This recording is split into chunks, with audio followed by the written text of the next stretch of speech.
వీళ్ళేంటి ఇంత హ్యాపీగా ఉన్నారు? అయినా అమ్మాయిలు ఏంటి ఇక్కడ ఉన్నారు?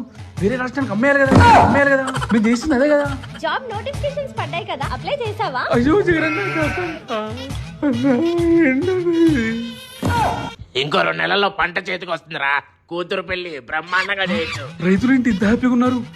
విషమో ఇంటిలో తీసుకుని చచ్చిపోవాలి కదా. బేసిక్ సెన్స్ ఉంటది మనుషులు. మా ప్రభుత్వాన్ని అదేగా జరిగింది. వర్షాలకి ఎక్కరురా, వర్షాలు బ్రహ్మాండంగా పడుతున్నాయి. నా పొలానికి నీళ్లు బాగా అందుతున్నాయి బాబు గారి దయ వల్ల. ఇంత హ్యాపీ ఉంటే ఇలా అన్నా.